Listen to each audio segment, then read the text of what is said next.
आज मैं आपको बताऊंगा the basic difference between insurance broker and insurance agent. जब कोई इंश्योरेंस एजेंट आपसे आके मिलता है तो he is actually representing you the insurance company to you. मतलब वो इंश्योरेंस कंपनी के फायदे के बारे में सोचता है। वो सोचता है कि मेरे पास कौन से प्रोडक्ट्स है जो मेरी जो इंश्योरेंस कंपनी है उसके पास कौन से ऐसे प्रोडक्ट्स है जो मैं इस पर्सन को या इस क्लाइंट को बेच सकता हूँ। बट जब इंश्योरेंस ब्रोकर आपसे मिलता है तो he is actually representing you to the insurance company. मतलब वो आके पहले आपसे क्वेश्चंस पूछेगा, आपकी रिस्क एपिटाइट देखेगा, आपको रिस्क कौन से है आपको समझाएगा, उसके बारे में आपको अप्रॉक्सीमेटली कितना प्रीमियम होगा, कितना क्लेम्स इंपैक्ट होगा आपको बताएगा। उसके बाद आपकी जो रिक्वायरमेंट है वो इंश्योरेंस कंपनी के पास लेके जाएगा और ऐसी इंश्योरेंस कंपनी के पास लेके जाएगा जो उस पर्टिकुलर रिस्क को कम से कम प्रीमियम में और अच्छे से अच्छे कवर में कवर करेगा। और उसके बाद आपको सजेस्ट करेगा कि इस 3 या 4 इंश्योरेंस कंपनीज आपको मुझे सही लगती है, आप इसमें से चूज करिए और आपको ऑप्शन देगा, आप जो इंश्योरेंस कंपनी चाहिए चूज करोगे। तो इस तरह से आप करेक्ट इंश्योरेंस कंपनी और इंश्योरेंस पॉलिसी चूज कर पाओगे। और इस दौरान अगर इंश्योरेंस ब्रोकर गलती करता है, अगर उसने कोई बाई मिस्टेक आपको गलत पॉलिसी या गलत टर्म्स बता दिए और आपने पॉलिसी ले ली और कल क्लेम आता है और इंश्योरेंस कंपनी रिजेक्ट करता है तो आप इंश्योरेंस ब्रोकर को लायबल बनाकर उससे रिकवर कर सकते हो। जी हाँ, insurance brokers are liable for any negligence they do as part of their job and they have a separate insurance policy called as professional indemnity policy and that policy covers the negligence of the insurance broker.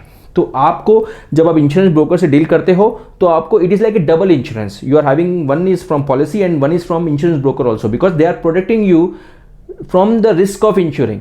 That means insurance brokers insures the risk of insuring.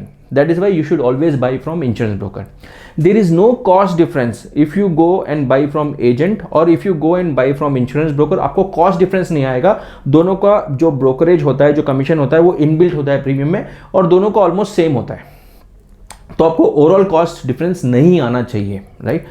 The third thing is insurance broker will also assist you in claims. Their job will not end by just suggesting you the insurance, but also unfortunately अगर कोई claim आता है तो they will also help you, handhold you in drafting the communication to insurance companies so that your claims will be recovered fast and smooth way.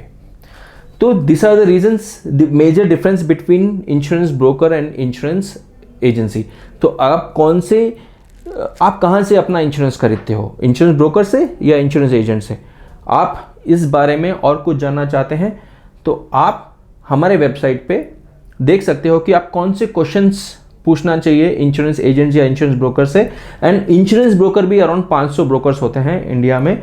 आप कौन से brokers को deal करना चाहिए, हर एक ब्रोकर का स्पेशलाइजेशन अलग होता है। जैसे हम लोग मैक्सिमम हेल्थ इंश्योरेंस स्पेशलाइज्ड है, कोई और फायर इंश्योरेंस स्पेशलाइज रहेगा, कोई लायबिलिटी इंश्योरेंस स्पेशलाइज रहेगा। तो आपको ये चूज करना चाहिए कि इंश्योरेंस ब्रोकर का भी स्पेशलाइजेशन कौन सा है एंड आपको कौन से उनको क्वेश्चंस पूछने चाहिए ताकि आप ये पता हो कि which insurance broker is good.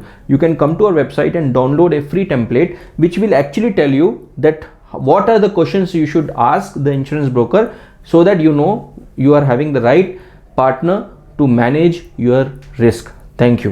My name is Sushil Agrawal and मेरे कंपनी का नाम है एथिका इंश्योरेंस ब्रोकिंग प्राइवेट लिमिटेड।